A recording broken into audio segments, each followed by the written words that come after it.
En julio de 1955, el vuelo 914 de Pan Am salió del aeropuerto de la ciudad de Nueva York en ruta a Miami. Sin embargo, el vuelo nunca llegó a la soleada Florida. Sin enviar una sola señal de socorro o sin dejar atrás ni siquiera el más pequeño de los restos, el avión y sus 57 pasajeros aparentemente se desvanecieron en el aire. A medida que pasaban los años sin ningún signo del avión perdido, la mayoría de la gente asumió que el misterio nunca se resolvería. Pero luego, 37 años después, ocurrió lo imposible. Toma tus palomitas de maíz y mantente atento para descubrir exactamente cuál fue ese acontecimiento imposible, junto con una gran cantidad de otros viajes misteriosos y espeluznantes. Una mañana en 1992, en un aeropuerto de Caracas, Venezuela, los controladores de tráfico aéreo se ocupaban de sus asuntos cuando notaron algo muy extraño. Aunque sus radares mostraban un cielo vacío, podían ver claramente un avión volando en dirección a la pista. A medida que se acercaba, notaron que este avión era anticuado y propulsado por hélice, un modelo que no se había usado en años. El controlador de tráfico aéreo, Juan de la Corte, se puso inmediatamente en contacto por radio con el piloto y le pidió que identificara el avión misterioso. El piloto respondió que se trataba del vuelo 914, listo para aterrizar en Miami. Cuando Juan le informó que se trataba de un aeropuerto en Venezuela, el piloto se horrorizó. De alguna manera se había alejado 1900 kilómetros de su destino, y las cosas estaban a punto de ponerse aún más extrañas. Cuando el avión aterrizó, los testigos pudieron ver a los pasajeros apretados contra las ventanas, vistiendo ropas extrañamente anticuadas y mirando confundidos los modernos aviones en la pista. Después de un largo silencio, la radio de Juan rechinó. Con voz ronca, el piloto del avión misterioso le pidió que confirmara la fecha. Juan le dijo que era el 21 de mayo de 1992. Mientras hablaba, podía escuchar al piloto respirar rápido, claramente angustiado. Momentos después, el piloto abrió la ventana de la cabina y comenzó a despedir frenéticamente a la tripulación de tierra, gritando que tenía que irse. Mientras agitaba los brazos, algo bajó del portapapeles que agarraba con una mano. Pero antes de que alguien pudiera reaccionar, el avión estaba en movimiento. La tripulación del aeropuerto vio conmocionada cómo pocos minutos después de su llegada, la misteriosa nave aceleraba por la pista antes de escalar hacia las nubes. Juan corrió a la pista y recogió el documento que se había caído del portapapeles del piloto. Para su sorpresa, vio que era un calendario que databa de 1955. Posteriormente, los oficiales de aviación pudieron suponer que este inesperado visitante de la pista era de hecho el misterioso vuelo 914, que había desaparecido en los años 50. Pero incluso después de una investigación exhaustiva, no pudieron entender la repentina reaparición del avión. Y en cuanto al avión en sí, nunca se volvió a ver. Entonces, ¿cómo podemos explicar el avión que viaja en el tiempo? La teoría más popular entre los fanáticos de esta tentadora historia es que el avión entró accidentalmente en un agujero del gusano a través del tiempo y el espacio, transportándolo a otro lugar 37 años en el futuro. Si crees que eso suena loco, vale la pena señalar que las teorías científicas de Albert Einstein y Stephen Hawking apoyan matemáticamente la idea de que los agujeros de gusano podrían existir potencialmente. ¿Pero cómo? Bueno, imagina el espacio y el tiempo como una hoja de papel, con un punto marcado en cada extremo. Por lo general, solo podrías viajar entre esos dos puntos moviéndote a lo largo del papel, pero si doblas el papel por la mitad juntando los puntos, es una forma mucho más rápida de viajar entre ellos. Así es como funcionaría teóricamente un agujero del gusano, un atajo de flexión del espacio-tiempo a través del cosmos que conecta dos puntos distantes del espacio y el tiempo. Si bien nadie está realmente seguro de cómo pudo llegar a existir un agujero de gusano, ni nadie ha observado nunca uno, ¿podría esta teoría explicar el misterio del avión que viaja en el tiempo? Antes de que revele la verdad, si crees que hay agujeros del gusano detrás de este misterio, haz clic en el botón de me gusta. Si eres escéptico, presiona el botón de suscripción. Y con el contenido fascinante que publico a diario, hacer ambas es una opción igualmente buena. ¿Listo? Estupendo. Ahora vamos a descubrir la verdad. Resulta que la verdadera explicación no requiere una física complicada para funcionar. Eso se debe a que desafortunadamente la historia del vuelo 914 de Pan Am es en realidad una noticia falsa antigua, distribuida por primera vez por Weekly World News en 1985. Este tabloide era conocido por inventar historias alucinantes para vender periódicos, incluida la historia de un bebé que nació con una pierna de palo y el cuento de un hombre que se demandó a sí mismo después de ser golpeado por su propio boomerang. De hecho, la historia del vuelo 914 causó tal revuelo en los años 80 que el tabloide la publicó dos veces más, en 1993 y en 1999. Pronto se convirtió en una leyenda urbana difundida en línea por los teóricos de conspiración como evidencia de viajes en el tiempo. Pero por supuesto no te traería aquí con la promesa de un misterio genuino sin cumplir. Si bien el caso del vuelo 914 resultó ser un engaño, eso no quiere decir que nuestro mundo no haya visto una buena cantidad de viajes que dieron un giro hacia lo inexplicablemente extraño. Estén atentos para descubrir cuán peculiares son algunos ejemplos reales de este tipo de cosas, porque a veces la verdad es incluso más extraña que la ficción. Bermudas extrañas. ¿Harías un viaje por el Triángulo de las Bermudas? A lo largo de los años, esta parte del Océano Atlántico Norte entre las Bahamas, Miami y Puerto Rico ha visto desaparecer varios aviones y barcos en circunstancias aparentemente misteriosas. Ninguna de estas desapariciones es más extraña o desconcertante que la desaparición del vuelo 19. En diciembre de 1945, un escuadrón de 5 torpederos y su tripulación despegaron de Fort Lauderdale, en Florida, listos para afrontar un ejercicio de entrenamiento de 3 horas. No muy lejos de su viaje, el vuelo 19 comenzó a tener problemas. El líder del vuelo, el teniente Charles Taylor, comenzó a enviar mensajes de socorro por radio, alegando que el avión se había perdido después de que las brújulas del avión Taylor fallaron. A medida que comenzó a anochecer y las condiciones meteorológicas se volvieron desagradables, los mensajes de radio se volvieron cada vez más confusos, hasta que finalmente se detuvieron por completo. Como se hizo evidente que el escuadrón estaba en problemas, se enviaron 2 aviones en una misión de búsqueda y rescate, en dirección a la última ubicación conocida del vuelo 19. Un punto sobre el Triángulo de las Bermudas. Solo un avión de rescate regresó. El otro avión, que transportaba a 13 hombres, desapareció de los radares a los 20 minutos del despegue, y junto con la tripulación original del vuelo 19, nunca se volvió a ver. Una búsqueda exhaustiva no encontró restos de ninguna de las aeronaves desaparecidas, y las investigaciones no pudieron explicar las misteriosas desapariciones. Hasta el día de hoy los aviones nunca se han recuperado. Entonces, ¿qué pasa con cosas que ocurren en el Triángulo de las Bermudas? Bueno, los teóricos de la conspiración argumentan que el Triángulo de las Bermudas podría ser un lugar de caza de ovnis, o el sitio de un remolino que lo consume todo.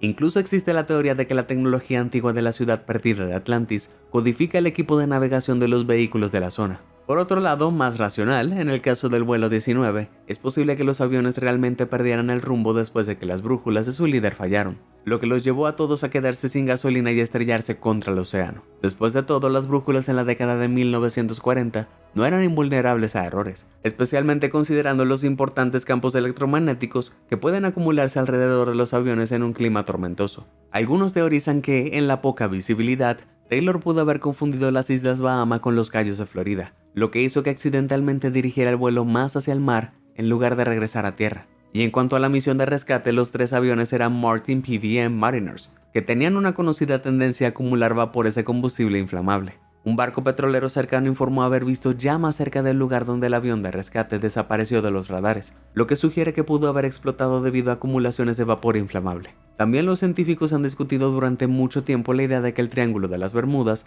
es realmente el misterioso vórtice que se desvanece. A pesar de su reputación, las estadísticas reales de accidentes sugieren que las desapariciones en el Triángulo de las Bermudas no ocurren con más frecuencia que en cualquier otra región comparable del Océano Atlántico. Pero incluso con todo eso considerado, sin que se hayan encontrado restos, el verdadero destino del vuelo 19 permanece sin confirmar. ¿Qué crees que pasó? Házmelo saber en los comentarios. Hombre misterioso.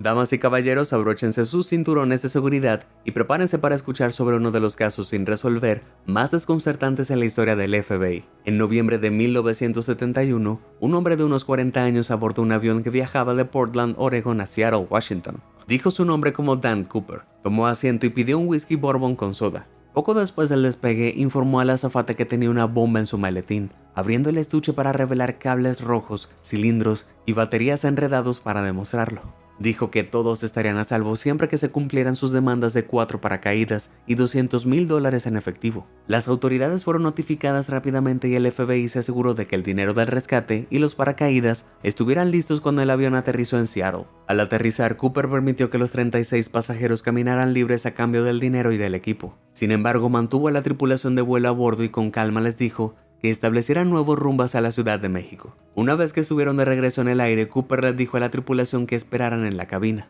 Luego caminó hacia la parte trasera del avión, se quitó la corbata, abrió la puerta trasera y se lanzó en paracaídas con el dinero de rescate. El avión aterrizó de forma segura en el aeropuerto Reno, pero nunca se volvió a ver a Dan Cooper. Durante 49 años después de esa noche, el FBI mantuvo una investigación abierta sobre el atrevido crimen en el aire. Su principal sospechoso era Richard Floyd McCoy, quien fue arrestado por un robo de avión similar unas semanas después, pero finalmente fue eliminado de la investigación porque había pruebas de que pasó el día del secuestro en Las Vegas. A pesar de compilar una lista de más de 800 sospechosos, el FBI no pudo resolver el caso. Hay otro giro extraño en esta historia. En 1980, 9 años después de que ocurriera el crimen, un niño descubrió $6,000 en billetes andrajosos a lo largo de las orillas del río Columbia, en Vancouver. El FBI pronto confirmó que estas notas provenían del rescate pagado a Dan Cooper. aunque los investigadores no pudieron ponerse de acuerdo sobre si las notas habían sido deliberadamente enterradas o si se había trasladado allí desde algún río arriba. Sin una conclusión oficial incluso hasta el día de hoy, parece que nunca sabremos qué le ocurrió realmente a Dan Cooper. Algunos funcionarios comparten la opinión de que Cooper no pudo haber sobrevivido a su atrevido salto, pero como nunca se encontró ningún cuerpo, muchos creen que se escapó sin problemas. Pase lo que pase, el crimen de Cooper sigue siendo el único acto de piratería aérea sin resolver en la historia de la aviación. Arriba, arriba y lejos. Hacer un autostop como Dan Cooper es una cosa, pero imagina intentar robar un avión entero y esconderlo en alguna parte. Eso es exactamente lo que intentaron dos hombres en 2003 cuando robaron un Boeing 727 directamente de la pista del aeropuerto 4 de Fevereiro en Angola. Sorprendentemente, a pesar de las extensas investigaciones del FBI y la CIA, nunca se recuperó. Entonces, ¿cómo sucedió? Bueno, en mayo de 2003, dos empleados del aeropuerto abordaron el avión y comenzaron a rodarlo por la pista. De los dos, Ben Padilla era un piloto estadounidense, mientras que Joe Mutantu era un mecánico contratado de la República del Congo. Ambos hombres tuvieron acceso al avión para realizar reparaciones, pero ninguno de ellos estaba certificado para volarlo. El equipo de la torre de control observó que el avión avanzaba de manera errática por la pista e intentó hacer contacto, pero no recibió respuesta. Antes de que alguien pudiera hacer algo al respecto, el avión despegó hacia la puesta del sol y no se ha vuelto a ver desde entonces. Entonces, ¿qué pasó con el avión? Actualmente todo es teórico. Padilla y Mutantu pueden haberlo robado para beneficio personal, con la esperanza de vender piezas, o pueden haberlo robado en nombre de su propietario con fines de seguro. El propietario del avión, Maury Joseph, había sido acusado anteriormente de falsificar estados financieros y defraudar inversiones, lo que llevó a muchos a sospechar que pagó a Padilla y Mutantu para llevar a cabo este robo atrevido. Pero tampoco está claro si el avión llegó a su destino desconocido o si se estrelló en el océano. Ni el avión, sus partes ni los restos del avión han sido recuperados, lo que convierte todo esto en un gran misterio. La dama desaparece. ¿Qué pasó con Amelia Earhart? Fue una pionera que batió récords, una autora de grandes ventas y la primera mujer aviadora en volar sola a través del océano Atlántico. Sin embargo, en julio de 1937, Earhart y su navegante Fred Noonan partieron de Nueva Guinea en una de las últimas etapas de su histórico intento de circunnavegar el mundo. A pesar de un comienzo prometedor, su avión nunca llegó a su destino, y dado que nunca reapareció, Earhart fue declarada legalmente muerta en 1939. Entonces, ¿qué pasó realmente? Nadie lo sabe con certeza, pero una explicación popular es que Earhart realizó un aterrizaje de emergencia en o cerca de la desierta isla Gardner en el Océano Pacífico Occidental. Sin un avión en funcionamiento, ella y Noonan pueden haberse visto obligados a pasar el resto de sus días como náufragos. Varias expediciones a la isla han encontrado extraños artefactos, incluido un zapato de mujer que data de la década de 1930 y algunas herramientas improvisadas. En 1940, los funcionarios británicos encontraron un esqueleto en una parte remota de la isla, y el análisis sugiere que puede haber pertenecido a una mujer de ascendencia europea. Sin embargo, no se ha encontrado ningún avión o restos en la isla o cerca de ella, lo que arroja algunas dudas sobre la teoría del náufrago. Otros argumentan que Earhart fue capturada y ejecutada por soldados japoneses luego de un aterrizaje forzoso en las Islas Marshall, controladas por los japoneses, mientras que algunos incluso especulan que fingió su propia muerte y se mudó a New Jersey. Pero dada la falta de evidencia sustancial para esas ideas más locas, la idea de que ella se estrelló en el mar después de fallas de radio y mal tiempo es la teoría más probable. Sin embargo, vale la pena señalar que desde 2002, la compañía de exploración de aguas profundas Nautilus ha escaneado casi 6.800 kilómetros cuadrados utilizando un sonar alrededor del área donde Earhart pudo haberse estrellado y no ha encontrado rastros de restos. Hasta que se encuentre ese avión perdido, es probable que el destino de este icónico piloto siga siendo un enigma. Caída libre. En 1972, una mujer experimentó una cantidad extrema de buena suerte y mala suerte simultáneamente mientras volaba en Checoslovaquia. Vesna Vulovic era su nombre y hasta la fecha tiene el récord mundial Guinness por sobrevivir a la caída más alta sin paracaídas. La azafata serbia cayó increíblemente unos 10 kilómetros después de que una bomba de maletín explotó en el compartimiento de equipaje de su avión. No solo vivió para contar la historia, sino que también se recuperó por completo de sus heridas e incluso pidió de vuelta su antiguo trabajo como asistente de vuelo. Eso es compromiso. Entonces, ¿qué le permitió sobrevivir? Bueno, aparte de una buena ración de buena suerte, Vesna estaba atrapada detrás de un carrito de comida en la parte trasera del avión cuando explotó. Si bien la mayoría de los otros pasajeros fueron succionados fuera del avión inmediatamente después de la explosión, Vesna permaneció encajada en su lugar. La sección de la cola del avión luego cayó en picada a la tierra y aterrizó en una ladera boscosa de Checoslovaquia, donde árboles y la espesa capa de nieve amortiguaron su caída. Esto redujo la velocidad de desaceleración en el impacto, disminuyendo ligeramente las fuerzas que actúan sobre el cuerpo de Vesna. Los médicos creen que el historial de presión de arterial baja de Vesna pudo haber evitado que su corazón explotara con el impacto. Piensa en cómo un globo completamente inflado podría estallar fácilmente con un poco de fuerza adicional, mientras que un globo medio inflado tiene algo de espacio para comprimirse. Debido a que el corazón y las arterias de Vesna estaban bajo menos presión, se redujeron las posibilidades de que su corazón estallara durante el impacto. Bastante loco, ¿no? Poco después del accidente, un aldeano cercano escuchó los gritos de auxilio de Vesna y la llevaron al hospital. Pasó días en coma, sufriendo huesos rotos y parálisis temporal de la cintura hasta abajo. Pero milagrosamente Vesna pronto se recuperó por completo y se convirtió en un héroe y una celebridad nacional, aunque nunca recuperó sus recuerdos del accidente. Quizás eso sea lo mejor. Polizón secreto. En abril de 2014, Yahya Abdi, de 15 años, se embarcó en un viaje verdaderamente extraño que dejó perplejos tanto a los funcionarios de viajes aéreos como a los médicos. Se había escapado de su casa en California para abordar un avión a Etiopía, donde esperaba visitar a su madre. Sin boleto, saltó la valla en el aeropuerto de San José, eligió un avión y se subió a un compartimiento de una rueda. Lo que ocurrió luego fue aterrador. El avión que se dirigía a Hawái despegó, viajó durante 5 horas y media y ascendió a una altura espectacular de 11 kilómetros. Abdi tuvo que lidiar con niveles de oxígeno extremadamente bajos, temperaturas bajo cero y el sonido del motor que le hizo añicos el tímpano. Permaneció consciente el suficiente tiempo para ver cómo el avión se elevaba sobre las nubes, antes de desmayarse durante largos tramos del viaje. Cuando el avión llegó a Hawái, los espectadores se sorprendieron al ver a un joven salir aturdido del compartimiento de las ruedas y abrirse camino por la pista. Su supervivencia en esas condiciones extremas dejó a los médicos estupefactos. Una posible explicación es que el cuerpo de Abdi se enfrió tanto durante el vuelo que su flujo sanguíneo y su metabolismo se ralentizaron significativamente,